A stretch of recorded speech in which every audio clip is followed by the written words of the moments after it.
C'est presque de l'info, c'est la revue de presse de Nicolas Canteloup. Et c'est notre ami Michel Grossior qui est avec nous ce matin. Et oui, ma chère Julie, bonjour à la chorale d'Europe 1, Thomas, Natacha, Laurent, Jean-Marc, tout le monde est là, bonjour. Michel, oui, mais c'est moi-même. Hier, je suis très perturbé. On a pu entendre brailler, vous l'avez tous entendu hier, des gens un peu partout dans les rues. C'était un très beau moment, très beau d'entendre ces chansons au style jazzo, électro, péniblo, pop, classico, rock. Oui, vous savez, quand dans une rue, il y a 5 chanteurs et que toutes les musiques se mélangent dans un son pas toujours très mélodieux du tout, eh bien, oui, c'est la fête de la musique, vous y êtes. Et on se dit, bien sûr, vivement l'année prochaine. Allez, c'est parti pour les titres de lecture. On vous écoute, Michel. Des fêtes de la musique, donc, hier, c'était avant-hier sur TF1, animé par le brillant Nikos, et je dis ça sans parti pris. Ouais. On élisait donc la chanson de l'année. Ouais. And the winner is Kenji pour Andalouse. Et je ne résiste pas à vous lire quelques vers de cette chanson. Que dis-je ? Cette chanson, cette œuvre. Toi, ma belle Andalouse, aussi belle que jalouse. Ouse, donc rime riche, un peu concerté. Toi, ma belle, je continue, ma belle espagnole, quand tu bouges tes épaules. Épaule. Faut que ça rime. Oui, rime un petit peu moins riche, une rime fauchée, une rime qui apparemment vit dans une caravane sous le périph'. Mais ça reste la chanson de l'année. Je n'ose même pas, cher Thomas, entendre les autres. Faites de la musique encore, puisque ça passionne Jean-Marc Morandini et Natacha. Renaud revient. Oui, Renaud revient, oui, il a déjà écrit, vous l'avez dit d'ailleurs ce matin dans votre journal, Thomas, comme quoi je vous écoute de temps en temps. Il a écrit 14, je vous en prie, 14 chansons en exclusivité sur Europe 1. Nous vous révélons les titres de ces chansons. Donc la première chanson s'intitule J'ai soif. Chanson 2, Tu lui remets sa petite sœur. Chanson 3, C'est ma tournée. Chanson 4, J'ai envie de vomir. Allez. Bon, je vais pas plus loin, vous l'avez compris, chers auditeurs, c'est donc un album très personnel. Des fêtes de la musique. Encore Paul Naref, oui, Michel Polnareff revient. Il était ce week-end à Montluçon, The Place to Be, pour toutes les stars internationales. Alors, on a bien regardé Mimiche, et bien finalement, il ne ressemble plus tant que ça à son sosie de la pub CTLM. Non, il ressemble plutôt au bonhomme carrément de chez CTLM. Il est gros avec la grosse tête. Allez. Par contre, il n'est plus très vert. Papy Birthday, le Dalai Lama fêtait ce week-end ses 80 ans déjà, 80 ans. Il était à... Il était où ? Il était à Saint-Tropez où il a organisé une soirée blanche avec de la coke et des putes pour fêter... Non, bien sûr, vous l'avez compris, je plaisante. Comme quoi, vous savez décrypter l'information, cher Thomas, cher Julie. Le Dalai Lama était dans son fief du nord de l'Inde où il a prié. Vous avez d'ailleurs remarqué ce phénomène incroyable, les gens spirituels et en paix meurent tous vieux. Mandela est mort à 95 ans, Mère Teresa 88 ans, Sœur Emmanuel 99 ans, l'Abbé Pierre 94 ans. C'est vrai qu'on n'entend jamais ce style d'info, on n'entend jamais. Le pape est mort à 54 ans d'un cancer de la gorge, ou le maître bouddhiste indien est décédé du sida, jamais. Le Dalai Lama vient de nous quitter à 62 ans d'un AVC, non. Ma conclusion, et si le meilleur médicament c'était la paix ? À méditer. Michel. Prendre la hauteur, et oui, c'est. Voilà. Oui, 2m24. Allez, à bientôt, Michel. La cote de Manuel Valls est au plus bas. Les Français lui en veulent toujours de son déplacement en jet avec ses enfants, puisqu'il perd encore 2 points de popularité en juin. C'est vrai qu'au début, ma défense était non, je n'ai pas commis de faute. Et les Français, m'en ont voulu.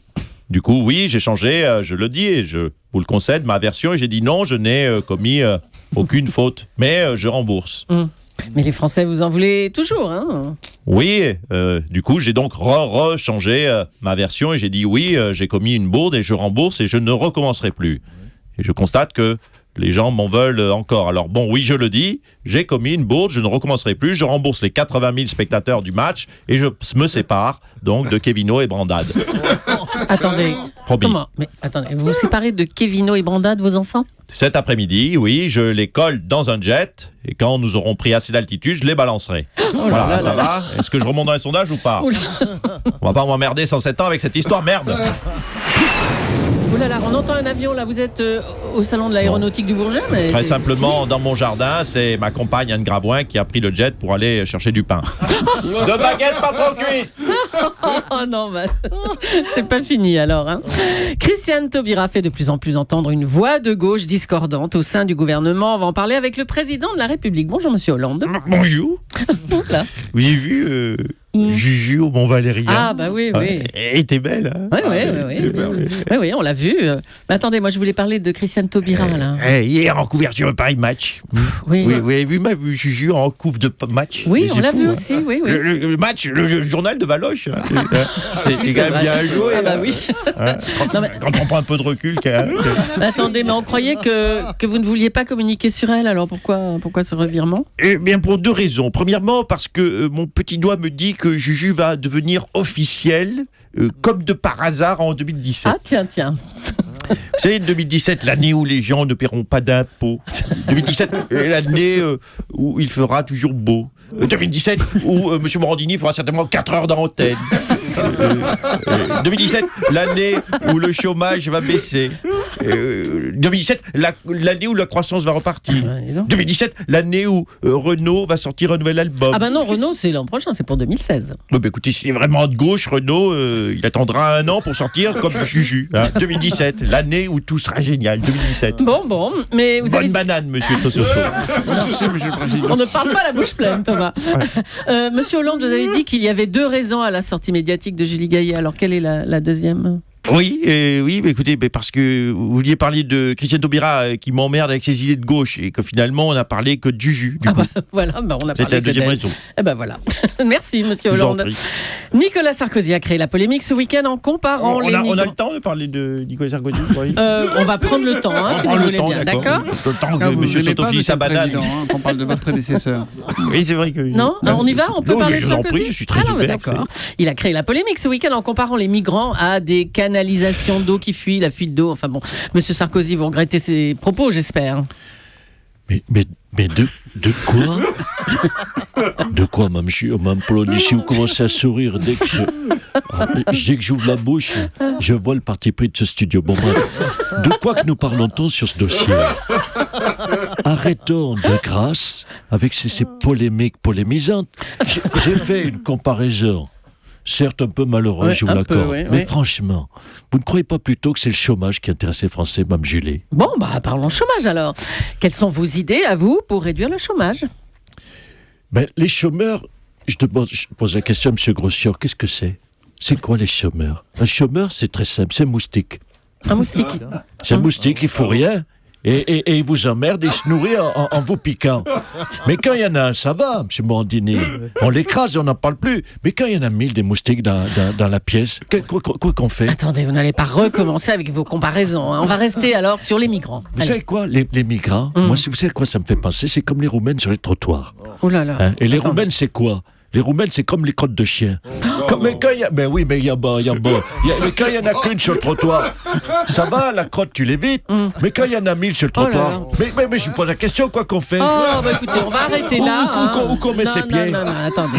Tout ça, vos propos, ça ne nous intéresse pas. Hein, ça, c'est bien des réflexions, des conclusions de journalistes. Hein. Une journaliste, c'est quoi, d'ailleurs, Mme Polony?